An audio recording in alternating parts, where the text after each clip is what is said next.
पहले ही दिन जब आप आए थे 11वीं कक्षा में, आज से लगभग 2 साल पहले की बात है, आपने कहा था कि मेरा नाम याद रखिएगा सर, रैंक 1 हम ही लाएंगे बिहार में। क्या सही बात है? तो आपने एक ही पेन से लिखा है? एक पेन से लिखे हैं हम। ऐसा इंटरव्यू होगा जहां आपको कुछ सीखने को मिलेगा। इंग्लिश के बारे में कुछ बताओ भाई, इंग्लिश बहुत प्रॉब्लम होता है बच्चों को। तो बच्चों देखो, ऐसा मिस्टेक नहीं करना। बिहार का टॉपर ऐसा कह रहा है। हिंदी की क्लास में एक प्यारा सा कमेंट था, मतलब बहुत हंसी आई थी मुझे। तो वो कमेंट किसका था? वो मेरा था, अर्धनारीश्वर चर्चा वाला है कि जो चैट वाला सेक्शन होता है उसको ही बंद कर दिया। तो हमको बोला गया कि भाई क्लास बंद हो गया। तो हमने क्लास क्यों बंद हो गया? तो बोले पता नहीं कौन बच्चा कमेंट करते करते मनीष सर को खिसिया दिए हैं, तो मनीष सर बोले पढ़ाई भी नहीं करेंगे आज। बहुत रो रहे थे। खाना पीना भी छोड़ दिए थे। तो ओवरऑल आप ये बताइए कि जो बच्चे अभी नया स्टार्ट करने जा रहे हैं अपनी जर्नी को, जो एक आंखों में एक सपना लेकर आए कि भाई मुझे 2026 में साकिब भैया की तरह टॉपर बनना है, तो उन्हें अभी स्टार्टिंग से क्या करना चाहिए? नमस्ते प्यारे बच्चों, जब से ये पता चला है कि साकिब साह जो बिहार के आर्ट संकाय में रैंक 1 लेकर के आए हैं, तभी से आप सभी लोग कमेंट बॉक्स में लिख रहे थे कि सर साकिब भैया का इंटरव्यू लेके आइए, इंटरव्यू लेकर के आइए। तो प्यारे बच्चों, बीच में हो गया था 10th क्लास का टॉपर वेरिफिकेशन, इसलिए थोड़ा सा टाइम लग गया है ना। तो आज हम लोग पहुंच चुके हैं बिहार के बक्सर जिले में, जहां से साकिब साह पूरे बिहार में रैंक 1 लेकर के आए हैं। और आज हम आप लोगों को इनकी पूरी कहानी सुनाएंगे। मेरे साथ हैं साकिब साह और इनके पिताजी हैं और ये इनके चाचा जी हैं, है ना। तो पूरी कहानी आप लोगों को सुनने के लिए मिलेगी। प्यारे बच्चों, ऐसा इंटरव्यू होगा जहां आपको कुछ सीखने को मिलेगा। जो नए छात्र हैं उनके लिए बहुत कुछ सीखने के लिए मिलेगा, है ना। ऐसा नहीं कि इंटरव्यू में कुछ आपको नहीं मिले, ऐसा नहीं होगा, है ना। तो चलिए स्टार्ट करते हैं। सबसे पहले साकिब, आपका बहुत बहुत स्वागत है दिशा ऑनलाइन क्लासेस पर। धन्यवाद सर। है ना। तो साकिब ये बताइए कि आपका कितना मार्क्स आया है टोटल, और आपका रैंक कौन सा है? सर मेरा 473 आया है 500 में, और प्रतिशत बात किया जाए तो 94.6% है, और पूरे बिहार में प्रथम स्थान आया है। जैसा कि मुझे पता चला, मनीष सर बता रहे थे कि आप पहले ही दिन जब आप आए थे 11वीं कक्षा में, आज से लगभग 2 साल पहले की बात है, आपने कहा था कि मेरा नाम याद रखिएगा सर, रैंक 1 हम ही लाएंगे बिहार में। क्या सही बात है? हाँ हाँ, बिल्कुल सही बात है सर। सबसे पहले ना, जैसे कि उस टाइम शुरुआत में मैं 11 में जैसे कि साइंस लेता, साइंस से आर्ट्स में शिफ्ट हुआ था। ओ अच्छा, क्या बोला आपने कि पहले आपने साइंस लिया था, फिर उसके बाद आपने आर्ट्स में शिफ्ट कर लिया? हाँ, तो जैसे कि उस समय तो सर के पास उतना मतलब कि जान पहचान नहीं था, तो धीरे धीरे ना ग्रुप था डायरेक्ट। सर ना हम ना बैच लिए थे, सर ने गलती से 12 वाला ग्रुप में हमको जोड़ दिए थे, व्हाट्सएप वाला। हाँ, उस समय व्हाट्सएप वाला था। तो मनीष सर का नंबर मिल गया, तो मनीष सर से बोले, बातचीत होने लगा कि सर मेरा नाम साकिब साह है, हम आपसे कांटेक्ट करना चाहते हैं, आपका बैच लेना चाहते हैं ये। तो मैं कि ना शपथ टाइप का कि सर मैं ही 2025 में मतलब बिहार टॉप करने वाला हूँ, 8 से आगे ही बोल दिया था। ये सत्य बात है। उस समय मनीष सर ना मतलब कि ना हमको ना और फोकस केंद्रित कर लिए थे, ध्यान केंद्रित कर लिए थे मेरे ऊपर। और जब भी जैसे कि ना होता था ना, और कभी कभी क्लास नहीं मतलब कि जैसे कि हम कोलकाता चले गए थे नानी गाँव अपना, तो क्लास नहीं किए थे, तो मनीष सर कॉल लगा के बोलते थे क्यों नहीं क्लास में आ रहे हो। हाँ, और कभी कभी और जैसे कि ना मेरा कमेंट हमेशा हाईलाइटेड रहता है। कितना बच्चा हमको जानता होगा आर्ट्स से, अगर देख रहा होगा तो उसमें। अच्छा। हाँ, तो मतलब कि ना कभी कभी ना कमेंट मेरा हाईलाइटेड होता था, और कभी बहुत सारे जैसे कि मैं नोट्स उतना नहीं बनाया हूँ, कॉपी पेस्ट होता है ना, जैसे कि ना सर पढ़ा रहे हैं उसको ध्यान में लेके बात को उसी को ना टाइप के माध्यम से कर देता था वही स्टडी। चलिए, मैं आपके मुंह से बस ये सुनना चाहता था। बहुत सारे बच्चे इस बात को कहते हैं कि साकिब भैया जो है ना कि वो कॉपी पेस्ट बहुत मारते हैं, और आप लोगों के इसके वजह से एप्लीकेशन पे कमेंट भी बंद कर दिया गया है। ठीक है। तो जैसा कि मैंने कुछ वीडियोस आपके देखे जब आपने इंटरव्यू दिया, मुझे बहुत अच्छा लगा, आप उसमें बता रहे थे। तो सबसे पहले एक बार आप बताना चाहें कि आप अपनी सफलता का श्रेय किसको किसको देना चाहें, एकदम अच्छे तरीके से। तो मैं एक बार सब लोग जानना चाहेंगे। देखिए सर, सफलता का श्रेय अपने माता पिता और अंकल जी। और सबसे पहले बात बताना चाहता हूँ कि मैंने कहीं भी ऑफलाइन कोचिंग नहीं गया हूँ, बिल्कुल नहीं गया हूँ ऑफलाइन कोचिंग नहीं गया हूँ, और पूर्ण रूप से तैयारी दिशा ऑनलाइन क्लासेस से किया है। दिशा ऑनलाइन क्लासेस की दिशा आर्ट्स फैकल्टी से, जैसे कि मेरा इतिहास, भूगोल, राजनीति शास्त्र, हिंदी, इंग्लिश और एक्स्ट्रा में उर्दू सब्जेक्ट था। तो यहीं से मैंने पूर्ण तैयारी किया है। जैसे कि दिशा हिंदी एंड इंग्लिश क्लासेस से मैंने दिशा हिंदी और इंग्लिश का तैयारी किया है। बिल्कुल। और बात करें हिस्ट्री, तो हिस्ट्री की बात किया जाए तो मनीष मुरारी सर, और पॉलिटिकल मनीष मुरारी सर से, जो कि एनसीईआरटी बुक ऐप में पढ़ाते थे। और बात किया जाए भूगोल का तो बाबुल आर्या सर किए थे। चलो बहुत बढ़िया। तो ये तो अच्छा लगा सुन करके, लेकिन मुझे पता चला कि चाचा जी ने बहुत बहुत मदद किया आपका। मैंने इंटरव्यू देखा, चाचा जी मेरे सामने हैं आज। तो चाचा जी ने आपको आंसर राइटिंग में कैसे मदद किया, मुझे बताइए थोड़ा सा। वो जैसे कि ना ये बीपीएससी की तैयारी करते हैं, तो बीपीएससी पैटर्न पर उनका कॉपी देख के मतलब कि हम थोड़ा सा होता है ना, तो उन बताया दिया कि कैसे लिखना है बीपीएससी पैटर्न पर कॉपी। तो हम एग्जाम में और आंसर राइटिंग बीपीएससी पैटर्न पर ही किए थे। अच्छा, तो अंकल जी से हम जानना चाहेंगे कि अंकल जी आपके अनुसार से जैसे कि बोर्ड एग्जाम के लिए बच्चे पढ़ते हैं, पढ़ तो बहुत कोई रहे हैं, पर हर कोई साकिब सा नहीं होता है ना। तो आपके अकॉर्डिंग आंसर राइटिंग कितना इम्पोर्टेंट होता है बोर्ड एग्जाम के लिए? देखिए, आंसर राइटिंग जो होता है वो करना चाहिए हमेशा, तभी आप लोग को यानी कि एग्जाम में जब जाइएगा तो परफॉर्मेंस अच्छा दे पाइएगा। अगर आप आंसर राइटिंग नहीं करते हैं तो वहां पर जा करके यानी कि मिस्टेक हो जाएगा आपसे और नहीं लिख पाइएगा। आंसर राइटिंग का मतलब मुख्य मतलब बात क्या होता है कि सिर्फ क्वेश्चन के आंसर को लिखने हैं या अच्छे तरीके से लिखना है? उसका फॉरवर्डिंग करना पड़ता है। जैसे क्वेश्चन हुआ उसका पॉइंट कैसे देना है, कहाँ यानी कि बुलेट डालना है, कहाँ एरो देना है, वो सब कुछ करना होता है उसमें। अच्छा, यानी प्यारे बच्चों, वो जो कहते हैं ना कॉपी लिखने की कला, तो हम साकिब आपके पास तो कॉपी लिखी हुई होगी जी है ना? अभी हाँ हाँ, कुछ कॉपी पहले की तो होगी ना लिखी कुछ हुई? कॉपी नहीं सर, नहीं हो पाएगी। अच्छा, नहीं हो पाएगी। जैसे कि मैं आपको बता देना चाहता हूँ, मंथली एग्जाम हुआ है ना, जी जी। तो उसका काफी हद तक मेरा फायदा हुआ है, क्योंकि मैं अब आपको जैसे भी बता दिया हूँ कि पहले नोट्स नहीं बनाया हूँ। अच्छा। हाँ, और नहीं मेरा आंसर राइटिंग उतना नहीं किया, क्योंकि 10th में मैं किया था, उसी के आधार पर मेरा स्मरण शक्ति थोड़ा अच्छा है, जी, उसी जी। के आधार पर मैं किया हूँ। अच्छा। जो 12 में मंथली एग्जाम हुआ था, तो उसमें एग्जाम में अच्छा प्रदर्शन रहता था, उससे ना आंसर राइटिंग की जो प्रैक्टिस हो गई थी वो बिल्कुल बिल्कुल, हम ये समझ सकते हैं कि आपने आंसर लिखना आपने क्लास 10th में ही सीख लिया था, है ना? हाँ। तो आप ये मुझे बता सकते हैं क्लास 10th में साकिब का कैसा रिजल्ट रहा था? 10th में मेरा 93.2% था, बिहार में 15वां रैंक था। अच्छा, तो क्लास 10th में आप दिशा को जानते थे? हाँ, दिशा को जानते थे 10th में। अच्छा, तो कभी ऐसा हुआ हो जो मैंने आपको क्लास में कमेंट पढ़ा हो 10th में? हाँ, 10th में क्लास में पढ़ते थे आप कमेंट। लेकिन 12th में मुझसे क्या शिकायत है? 12 क्लास में जैसे कि आप मेरा कमेंट पढ़े, ऐसा बात नहीं है, हिंदी में किए थे तो कमेंट पढ़े हैं, लेकिन उतना कमेंट पर ध्यान नहीं दिए। मेरे बच्चों में हमेशा ना 12th क्लास में कमेंट थोड़ा कम देख रहा था ना। तो चलिए, पापा जी का भी बहुत बड़ा योगदान रहा है, आपके मैंने बहुत सारे इंटरव्यू देखे हैं। और अंकल जी, आपका स्वागत है दिशा ऑनलाइन क्लासेस पर। आपको भी बहुत बहुत स्वागत है। मतलब कि धन्यवाद। बहुत अच्छा गर्व महसूस हो रहा होगा। जब मुझे इतना महसूस हो रहा है तो आप तो घर के फैमिली में है, तो आपके बेटे हैं, बहुत अच्छा लग रहा होगा। आप साकिब के बारे में क्या कहना चाहेंगे?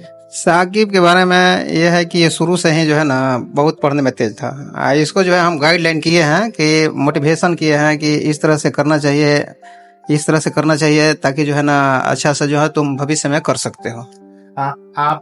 आप पेशे से क्या कार्य करते हैं अंकल जी? हम पेशे से शिक्षक हैं। अच्छा, शिक्षक हैं आप? हम्म। गवर्नमेंट या फिर? ना सरकारी शिक्षक। अच्छा, हाँ, सरकारी शिक्षक हैं। तो बहुत बड़ी बात है। जैसा कि बहुत सारे पेरेंट्स भी मेरी वीडियो को देखते हैं, यानी कि अपने बच्चे पर ध्यान रखना बहुत बहुत जरूरी है ना? क्योंकि जो ये उम्र होता है इसमें गाइड करना बहुत जरूरी है, ताकि सही दिशा पे चल पाए, है ना? तो जो मेन बात है हम उस पर अभी चर्चा करेंगे। अच्छा, कभी ऐसा हुआ कि आपने साकिब को दिशा से कुछ पढ़ते हुए देखा हो? हाँ, वो तो रेगुलर आपके दिशा से ही जो है पढ़ता था। हमेशा जो है देखते थे कि मैंने मोबाइल में हाँ प्रिंटर से प्रिंट से निकाल करके भी पढ़ता था। अच्छा, क्या बोल रहे थे आप? बोलते हैं कि यानी कि हमेशा आपका जो नोट्स होता है वो हमेशा निकाल करके और उसका रीडिंग करता रहता था हमेशा। नहीं, बहुत अच्छा रहा है। पहले से ही सर लोगों ने इनको प्रेडिक्ट कर दिया था कि हो ना हो साकिब ही रैंक 1 लाएगा, पर हमको भरोसा नहीं होता था। हमने इतने बच्चे हैं उसमें क्या ही साकिब, मतलब है ना? हमको विश्वास था कि आएगा, क्योंकि मैट्रिक में भी जो है ना ये टॉपर रह चुका है। तो हमको भी आशा था कि जो है भविष्य में आएगा। मनीष सर थे ना जो जी, तो हम पहले उनको बता दिए थे, और हमको बराबर जैसे होता है ना, जैसे कि ना कभी कभी क्लास नहीं कर ली, जैसे कि ना हम क्लास पर भी ध्यान देते थे। जैसे कि कोई बच्चा होता था ना, कमेंट को मेरा हाईलाइट होता था ना, पे कॉपी पेस्ट करने की आदत हो गया था, तो बच्चा सब समझ रहा था कि ना ये गूगल वूगल से मतलब कि कर लेता है, और ये भी समझ रहा था कि ना जैसे कि क्लास में परेशान करता है, अपने आप को तेज दिखाने की कोशिश कर रहा है। लेकिन मेरा ये मानसा नहीं था, क्योंकि ना मैं नहीं तो नोट्स बनाया था नहीं कुछ, और जबकि किया था कि जो आप पढ़ाते थे उसी को ना कमेंट के, कोई बच्चा होता है ना कमेंट में चैट करता है उल्टा पुल्टा, तो हम कमेंट को सकारात्मक रूप से लिए थे। जैसे कि आप क्लास करवा रहे हैं, तो जैसे मनीष सर जैसे कोई चैप्टर करवा रहे हैं, उससे रिलेटेड टॉपिक कर रहे हैं, तो हम उससे रिलेटेड टॉपिक से ही कमेंट करते थे, जैसे कि उसको थोड़ा दिमाग में रिकॉल करने के लिए। अच्छा, समझ गए, यानी कि आप कमेंट करते थे भाई कि क्या ये पॉइंट मुझे याद है कि नहीं है, मैं एक बार लिख के देखता हूँ, है ना। हाँ, कमेंट मैंने कभी भी खराब नहीं किया है, क्योंकि बहुत सारे बच्चे लेकिन एक बार मुझे याद है कि हिंदी की क्लास में एक प्यारा सा कमेंट था, मतलब बहुत हंसी आई थी मुझे, तो वो कमेंट किसका था? और मेरा था अर्धनारीश्वर चैप्टर वाला। ठीक है ना, उस कमेंट में वीडियो है ना, बच्चों को जाकर आप देखेंगे मेरी वीडियो, अर्धनारीश्वर चैप्टर था जहां मैं चैप्टर के अर्थ को समझा रहा था, है ना। हाँ। तो वहीं पर ऐसा कमेंट इन्होंने किया था कि भाई मैं बहुत ज्यादा हंसा था, जो इनके बैच के बच्चे होंगे वो लोग समझ पा रहे होंगे। चलिए अब हम बात करते हैं बहुत सारी इंपॉर्टेंट चीजें, है ना। तो साकिब ये बताइए, क्योंकि ना इंटरव्यू का मतलब ये कि बच्चों को बहुत ज्यादा फायदा मिले, सबसे पहले ये बताइए कि आप हिस्ट्री को लेकर के क्या सोचते थे? जैसे मुझे पता है हिस्ट्री में कितने मार्क्स हैं आपके, 97 है क्या? हाँ, 97। हाँ, तो हिस्ट्री को लेकर के आपकी क्या रणनीति रहती है स्टार्टिंग से? प्लीज इधर देखिए सर, हिस्ट्री में तो मेरा 99 नंबर आता, लेकिन दो ऑब्जेक्ट मेरा, देखिए सर, मेरा ना ऑब्जेक्टिव ना 4 या 5 गलती हुआ है, लेकिन मेरा सब्जेक्टिव ना मुझे पूर्ण रूप से आत्मविश्वास था। 4 या 5 पूरे में से या फिर सिर्फ पूरे में से? अच्छा, पूरे में से। सब्जेक्टिव में ना मतलब कि ना पूर्ण रूप से इतना हमको आत्मविश्वास है कि सब्जेक्टिव को ना कम ही काट सकता है, पूर्ण रूप से नहीं काट सकता, नहीं तो मेरा 480 482 ठेक जाता है आराम से, क्योंकि मुझे आत्मविश्वास, सब्जेक्टिव को कोई काट नहीं सकता है, मुझे इतना आत्मविश्वास था सर। जैसे कि मनीष मुरारी सर हैं, तो इतिहास पढ़ाते थे, जो कि एनसीईआरटी बुकों को अपने नोट्स के माध्यम से पीडीएफ ऐप में पढ़ाते थे, पीडीएफ पैनल के माध्यम से, तो उसी के द्वारा करते थे। एक बार वीडियो जो लाइव करवाते थे ऐप में, उसको देख लेते थे, देखने के बाद क्या करते थे, उनका जो नोट्स तो बता ही दिए, नहीं बनाते थे, देखने के बाद नोट्स तो मनीष सर ने दिया था ना। हाँ, मनीष सर दिए थे, निकलवाए कुछ नोट्स। हाँ। लेकिन उनका देखने के बाद वीडियो जब लाइव खत्म हो जाता था, तो देखने के बाद मैं क्या करता था, जो पीडीएफ पैनल होता है ना, पीडीएफ पैनल पीडीएफ, हाँ, तो उसको मैं एक बार ना समराइज कर लेता था, ये पढ़ लेता था, उसी में देख लेता था। जैसे सर तो पहले पढ़ा दिए हैं मनीष सर, तो उसको हम समराइज कर लिया था और दिमाग में फिट हो जा रहा था। और जब भी जैसे कि ना अब यूट्यूब पर ना खास करके ऑब्जेक्टिव क्लास होता था, जैसे कि कोर्स वाले बच्चे के लिए अलग था, तो यूट्यूब पर खास कर ऑब्जेक्टिव क्लास होता, तो उसमें ऑब्जेक्टिव जैसे प्रैक्टिस सेट की तरह हो जाता था कि प्रैक्टिस कर रहे हैं, और हम सोचते थे कि ना चैप्टर वाइज और क्वेश्चन आंसर भी, जैसे कि ऑब्जेक्टिव सर करवा रहे हैं, तो हम सोचते थे कि और अन्य सब बच्चों से ना आगे फास्ट कमेंट करें। हाँ, और जैसे कि अब सब्जेक्टिव की बात किया जाए, तो कई सारे सब्जेक्टिव बच्चे में कम जुड़ते हैं, और ये भी बात है, सब्जेक्टिव में क्या करता था, जैसे कि सर सब्जेक्टिव करवा रहे हैं यहाँ पर, तो कई सारे बच्चा ना मोबाइल कैसे कर देगा, लेकिन नहीं, जैसे कि सर क्वेश्चन आंसर करा रहे हैं, तो हम ना क्या करेंगे, मोबाइल लेंगे, टाइपिंग करेंगे, टाइपिंग उसका क्वेश्चन के आंसर सब्जेक्टिव का करने का प्रयास करेंगे, पोस्ट करने का, उसी में पेस्ट करने का। यानी हम समझ गए, आपने हिस्ट्री की तैयारी में ये कहा कि पहले हम जो सर पढ़ाते थे एक बार लाइव सेशन में जुड़ के पढ़ते थे, उसके बाद नेक्स्ट टाइम उसको रिवीजन करने के लिए पैनल पीडीएफ का यूज करते थे, ताकि आपका टाइम बच सके, है ना। नोट्स नहीं बनाए। अच्छा, नोट्स आपने नहीं बनाया था, पैनल पीडीएफ से पढ़ते थे।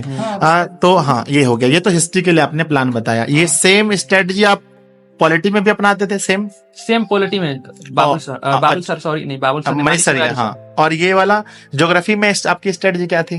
ज्योग्राफी में देखिए सर 99 आए हैं। हाँ, ज्योग्राफी में भी आपने सेम क्या लाइव पढ़ा, फिर पीडीएफ वगैरह सेम? हर सब्जेक्ट में सेम। हर सब्जेक्ट में। हिंदी में तो क्लास, हिंदी में देखिए सर, हिंदी में ना हम सच बोले ना, उतना क्लास करते थे, लेकिन उतना हम कमेंट नहीं करते थे।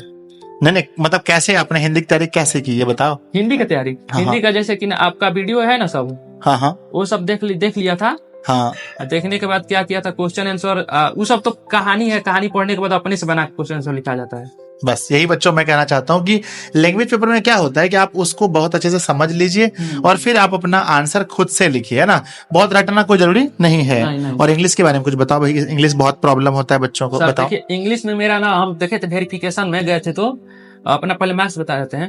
इंग्लिश में गए थे ना वेरिफिकेशन में, तो मेरा सब्जेक्टिव अच्छा था, क्योंकि उसमें ना 93 94 सॉरी, इसमें कितना था, 50 में 43 44 दिया था, और मैंने कुछ 3-4 ऑब्जेक्टिव गलती कर दिया था, जिस वजह से 88 तक ही रहा।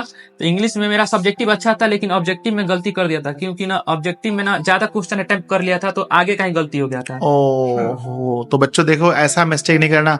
बिहार का टॉपर ऐसा कह रहा है कि भाई मैंने ज्यादा क्वेश्चन अटेम्प्ट कर लिया था, तो सोचो नॉर्मल बच्चे से तो गलती हो सकती है। तो मतलब ध्यान रखना चाहिए कि 50 तक ही हमें हाँ, 50 और- क्वेश्चन ही बनाने हैं। और बात सर, मेरे जहां तक अनुभव है, जैसे कि मैं बता दे रहा हूँ, इतिहास में मेरे को एनसीईआरटी तो सर पढ़ा रहे थे, एनसीईआरटी तो हम सब पूरा में पढ़े हैं, तो इसलिए क्वेश्चन जितना 100 में 85 बनाना था, तो हमको लगभग उसमें 90-95 मार्क दिए थे, मतलब मारे नहीं थे, हमको पता था। अच्छा, पता था, हम समझ गए। और जैसे कि जियोग्राफी में समझिए ना, 70 आता है तो 70 में 70, इनका साकिब का कहना ये है भाई कि अगर 50 मतलब 100 ऑब्जेक्टिव आते हैं हिस्ट्री में, 85 मार्क बनाना है हमें 50, लेकिन इनको आता था कितना, उसमें 100 में से कितना आता था आपको? हिस्ट्री में 90 प्लस आता था, है ना। और ज्योग्राफी की बात करते 70 में हैं तो 70 ऑब्जेक्टिव आते हैं, जिसमें 35 बनाना होता है। और ये कह रहे कितना उसमें बन रहा था आपका? 70 में 70 जियोग्राफी में बना। अच्छा, ज्योग्राफी में 70 में 70 बन रहा था। अच्छा, हिंदी में कितने मार्क्स आपके? हिंदी में शायद 94 होंगे। चलिए, अब कुछ रैपिड फायर आपके क्वेश्चन होंगे जिसको बहुत जल्दी आपको जवाब देना पड़ेगा। जी सर। तो बिहार का टॉपर साकिब सा, है ना, दिन को ज्यादा पढ़ना पसंद करता है या रात? ज्यादा कब तो पढ़ते थे? रात को, है ना। तो बहुत सारे बच्चों का मानना होता है, जैसे एग्जाम, जैसे आपका मीडियम कौन सा था? हिंदी मीडियम। हिंदी मीडियम। आपने एग्जाम में जो क्वेश्चन लिखा वो एक पेन से लिखा है, फिर 2 पेन से लिखा? सर जी देखे तो एक पेन से लिखे हैं, जी, क्योंकि जी। 2 पेन से टाइम लगता है। जी जी, तो आपने एक ही पेन से लिखा है? एक पेन से लिखे हैं हम। अरे बहुत सारे मतलब कि वीडियोस में कहा जाता है, मैं तो इसका बहुत बड़ा सपोर्टर हूँ भाई, कि एक पेन से हो सकता नहीं, है। देखिए हम बता रहे हैं, सबसे पहले ना हम इतिहास, और ना इतिहास में है ना जो, तो उसमें 2 पेन यूज किए थे, लेकिन सारा टाइम ना हमको लग गया था। टाइम उसमें सब लग गया। जी, जी। टाइम जैसे था ना अंतिम समय तक, क्योंकि एक बार उठाओ, एक बार हाई करो, एक बार ये करो, तो ये इसमें ना कभी कभी गिर जा रहा था, इसमें ना टाइम ज्यादा, समझ गए। 5 से 10 मिनट उसमें।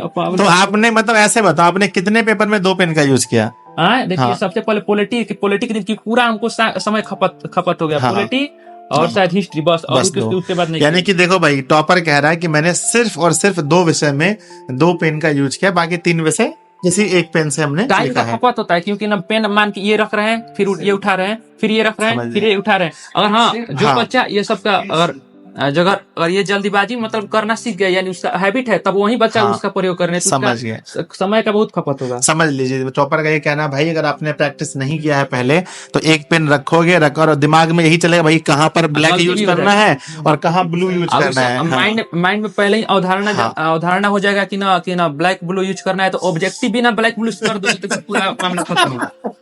है ना। तो मेरे बच्चे देखो, मैं इसलिए बहुत ज्यादा खुश हूं इनके इस स्टेटमेंट से, क्योंकि मैं पता है, मैं ऑफिस में कई बार सोचता था यार, इतने लोग वीडियोस बनाते हैं यूट्यूब पे, सब लोग कहते हैं 2 पेन से लिखो, 2 पेन से। मैं मतलब कि सब मतलब लास्ट में हार थक के बोला चलो भाई मैं भी बोल दिया चलो 2 पेन यूज करो। नहीं, मैंने खुद अपने एग्जाम में, सारे एग्जाम से मैंने एक ही पेन से यूज किया है ना। नेक्स्ट आप मुझे बताओ, आपका एग्जाम फर्स्ट शिफ्ट में था या सेकंड शिफ्ट में? नहीं, जैसे कि सर देखिए, मैट्रिक में फर्स्ट सीटिंग, सेकंड सीटिंग होता है। हाँ। लेकिन अच्छा, सॉरी, हाँ, इंटर में ना आर्ट्स वालों का आर्ट्स ही सेकंड सीटिंग में रहता है। अच्छा, सेकंड सीटिंग में रहता है ना। सॉरी, ये होता है 10th वालों में बच्चों। तो ये मतलब कॉमन क्वेश्चन है जो बच्चों के मन में बहुत ज्यादा आता है। क्या आपने लाइन बाय लाइन बुक्स पढ़े थे? लाइन बाय लाइन नहीं, देखिए हम एनसीईआरटी बुक तो पहले पढ़ चुके हैं एक बार रिव्यू, और सर जैसे पढ़ाते थे, जैसे इतिहास एक चैप्टर पढ़ा लिए, तो बुक को जैसे कि क्या किया था, ऐसे तो एनसीईआरटी बुक मेरे पास उपलब्ध नहीं था, तो मोबाइल में एनसीईआरटी बुक को डाउनलोड कर लिया था, तो सर जैसे पढ़ा दिए, तो उसके बाद समरलाइज कर लिया था अपने से। समझ गया। यानी बहुत सारे प्लेटफॉर्म उपलब्ध है यूट्यूब वगैरह पर भी, जहां पर आप पढ़ सकते हैं, लेकिन आपने दिशा ही क्यों चुना और कब से दिशा को आप जानते हैं? सर जी देखिए, दिशा का हम 10th क्लास से ही मतलब कि जानते हैं, और 10th क्लास से ही चुने थे, लेकिन बैच कोई खरीदे नहीं थे 10th में। हाँ, यूट्यूब पर उस टाइम उतना दिशा मतलब उतना हम लोग 2023 के बैच के उतना मतलब कि अपना चरमोत्कर्ष पर नहीं था। अच्छा, हाँ, तो सर आपका क्वेश्चन क्या है? मेरा क्वेश्चन ये है कि आपने दिशा को क्यों चुना? दिशा क्योंकि यहाँ पर लोगों पर भी लिखे डायरेक्शन टू सक्सेस। अच्छा, ये लोगो है डायरेक्शन टू सक्सेस है, आगे हाँ, फिर और तो मतलब कि एक अच्छा लगा, क्योंकि हाव भाव ना सर के पास एटीट्यूड है, और संस्था के पास हम देखते हैं कि ज्यादा एटीट्यूड, जलन, ये सब होता है ना, और सादगी है आपके पास, अच्छे हैं, और मतलब कि अच्छे से पढ़ाते हैं, यही सब लगता है। और दिशा की जो अभी वर्तमान की आर्ट्स की टीम है ना, हाँ। आर्ट्स की टीम आपको कैसी लगती है? ठीक ठाक है सब कुछ? जैसे कि इतिहास पॉलिटी तो मनीष मुरारी सर थे, हाँ। और भूगोल जियोग्राफी ये बाबुल सर थे, हाँ। ये सब बहुत अच्छा से पढ़ाते थे। अच्छा, मैं नहीं पढ़ाता था। हाँ, हिंदी आप आर्ट्स के बोले, आप आर्ट्स। अच्छा, आर्ट्स के, अच्छा सॉरी, है ना, ठीक है। लिटरेचर तो देखो भाई, है ना, आप साइंस के भी हो या कॉमर्स के भी हो या आर्ट्स के भी हो, आपके लिए हिंदी और इंग्लिश दोनों चलते हैं। दिशा हिंदी एंड इंग्लिश क्लासेस बिल्कुल बिल्कुल है ना। और दिशा हिंदी इंग्लिश क्लासेस का तो आपने बताया ही कैसा रहा। हाँ तो ओवरऑल आप ये बताइए कि जो बच्चे अभी नया स्टार्ट करने जा रहे हैं अपनी जर्नी को, जो एक आंखों में एक सपना लेकर आए कि भाई मुझे 2026 में साकिब भैया की तरह टॉपर बनना है, तो उन्हें अभी स्टार्टिंग से क्या करना चाहिए? सर जी, स्टार्टिंग से हमें बोले ना उतना बोझ नहीं लेना है, जितना सर पढ़ा रहे हैं उतना ही पढ़िए। अच्छा मतलब कि अगर कोर्स में है तो कोर्स में जितना पढ़ाई हो रहा है उतना पढ़िए, कोर्स से फाजुल मत पढ़िए। अच्छा, आपके अनुसार एप्लीकेशन यूट्यूब में क्या फर्क है पढ़ने में? देखिए मेरे हिसाब से ना, अगर आप तो कम फी लेते ही है, मैं जैसे कि आपको बता दूं, हाँ, तो अगर शिक्षा को अगर आप यूट्यूब को फ्री में कर देंगे तो फ्री में शिक्षा लेना ना तो लोग समझेंगे कि ना बेकार, मतलब होता है ना बेकार, अच्छा। मतलब उसको सीरियस में नहीं लेंगे। अगर आप कोर्स में रखेंगे उसको तो उसको लोग मतलब कि एकदम सीरियस गंभीरता पूर्वक लेंगे, गंभीरता पूर्वक बोलेंगे, है ना? यानी कि एप्लीकेशन में बच्चे पढ़ सकते हैं, है ना? पढ़ सकते हैं। और ये भी बता दूं, जैसे कि यूट्यूब पर मैं याद है कुछ, तो यूट्यूब पर जैसे कि लगातार मैं कमेंट करता था ना, तो कई सारे बच्चे परेशान हो गए थे। हाँ? तो परेशान हो गए थे, तो मनीष मुरारी सर इतिहास पढ़ा रहे थे, उस समय हमको वो भी गुस्सा गए थे, बहुत गुस्सा किए थे। हाँ, कि ये मतलब झगड़ा लगवा देता है, कोई लड़का ही बुलवाया था। याद है हमको उस टाइम। तो फिर क्या बोले सर, बोले ना, तो आपके पास शायद कॉल किए होंगे शायद। कौन सर? मनीष मुरारी सर। हाँ सर, हमको बोल रहे थे, हाँ बोल रहे थे। तो हम बता दें, जो कि कोर्स में ये ऐप में है, जो कि प्राइवेट ऐप है हम लोग का। हाँ। तो उसमें जैसे कि ना सर क्या किए थे कि जो चैट वाला सेक्शन होता है उसको ही बंद कर दिए थे, ब्लॉक कर दिए थे। नहीं, एक बार क्या हुआ ना कि वो क्लास छोड़ के आ गए बीच में, तो हमको बोला गया कि भाई क्लास बंद हो गया। तो हमने क्लास क्यों बंद हो गया?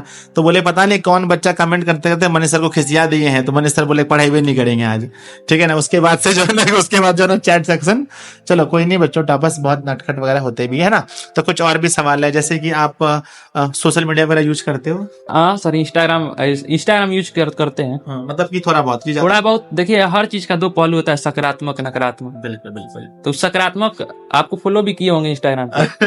अरे भाई, सारे सर को फॉलो किए हैं, मनीष सर, बाबुल सर, जितने भी सर हैं इंस्टाग्राम पे फॉलो किए। हर चीज के मैं हमेशा कहता हूँ बच्चों, सकारात्मक और नकारात्मक दोनों पहलू होते हैं, तो उसको आपको ये चीज देखना चाहिए कि स्टार्टिंग में भी ना आप लोगों की इंटरव्यू देखेंगे, बच्चों में जोश एकदम लेवल यहाँ रहेगा, ठीक है। फिर बीच में क्या होता है ना, लेवल डाउन हो जाता है। तो फिर साकिब आप क्या करते थे जब बीच में लगता था भाई पर्व त्योहार में खुद को मैनेज करना, या फिर मोटिवेशन लो हो जाने पर आप क्या करते थे? देखिए सर, जब भी मोटिवेशन, तो ऐसे देखिए शुरुआत में हाई था ना, जी। तो हाँ ये तो स्वाभाविक नेचर है सर, ये कभी मोटिवेशन हाई होगा कभी लो होगा, तो इसमें कभी डरना नहीं, अपना परिश्रम लगातार करते रहना है। और जैसे कि क्या बोलते हैं, जब भी डिमोटिवेट होते थे, माता साथ थी। बिल्कुल, मम्मी के हमेशा, मम्मी पापा के, मैं तो हमेशा कहता हूँ कि माता पिता सबसे बड़ी मोटिवेशन है कि ना। हाँ, और मनीष मुरारी सर है जैसे, हाँ। उनके पास हम टेंशन हो गए थे, टॉपर वेरिफिकेशन का कॉल, जैसे हमको दिशा पर विश्वास था कि अब जरूर आएगा किसी ना किसी बच्चा का कॉल, टॉपर वेरिफिकेशन का कॉल आ रहा था, हम रो भी दिए थे कि उस टाइम बार बार मनीष मुरारी सर के पास 3-4 बार बोल रहे हैं कि प्रतिदिन कॉल करते थे शाम को, सर किसी बच्चा का कॉल आया, मतलब किसी बच्चा का कॉल आया। ऐसे न्यूज नहीं, उस टाइम ना सर बहुत मोटिवेट किए थे कि आएगा तो तुमको जरूर बताएंगे, अगर आएगा। मेरा कॉल आया, फर्स्ट बार हम ही कॉल किए थे, तो सर बहुत खुश हुए। है ना? क्या हुआ था इनका जब नहीं आता? रो रहा था, बहुत रो रहे थे, रो रहा था। खाना पीना भी छोड़ दिए थे एकदम, मैंने हमारा नहीं आया, मैंने हम इतना लिखे थे, क्या हुआ, कैसे हुआ, कहीं नहीं आया। डिमोटिवेट हो गया था कि हम हमारा नहीं, लो में चला गया था। जब कॉल आ गया तो खुशी के मारे एकदम बहुत अच्छा लगा, जब आया ना एकदम हाई जोश में हो गया, एकदम चिल्लाने लगा, थोड़ा एकदम खुश हो गया था। मतलब जो भी मतलब आया उसी टाइम तो मनीष मुरारी सर को कॉल कर। तो साकिब साहब तो टॉपर बन चुके हैं पूरे बिहार में, सब कुछ हो चुका है, पर अभी सफर मुझे लगता है अभी बहुत आगे चलना है, तो बहुत छोटा मोटा सफर है। इसके बाद आप क्या करना चाहते हैं जीवन में? देखिए सर, मैं बता रहा हूँ, वैसे तो मैं 10th और 12 को मतलब सामान्य समझता हूँ, ये कोई बड़ी उपलब्धि नहीं है, सब पास तो सब कर लेते हैं, इतना कोई बड़े, हम इसको सामान्य रूप से देखते हैं, इसमें कोई घमंड करने वाला बात नहीं है, कुछ करने वाला बात नहीं है, क्योंकि 10th और 12 एक मार्कशीट के कागज टुकड़े हैं। तो सर आगे जीवन के, जैसे कि आपने ही पढ़ाया था, शिक्षा चैप्टर है कि शिक्षा क्या है, भयमुक्त शिक्षा लेना चाहिए, और शिक्षा मतलब जीवन की चुनौतियों को समझना और उसको बेहतर समझना, और उसके साथ चुनौतियों को झेल करके सफलता का मार्ग चुनना। तो उसी तरह हम जीवन के कठिनाइयों को समझने का प्रयास करेंगे। बिल्कुल। नहीं, आप बनना क्या चाहते हैं ये? और सर यही है कि इंसानियत के राह पर रहेंगे और आगे सिविल सर्विस में जाना चाहिए। वाह, बहुत बढ़िया, बहुत बढ़िया। तो साकिब के लिए ताली होना चाहिए।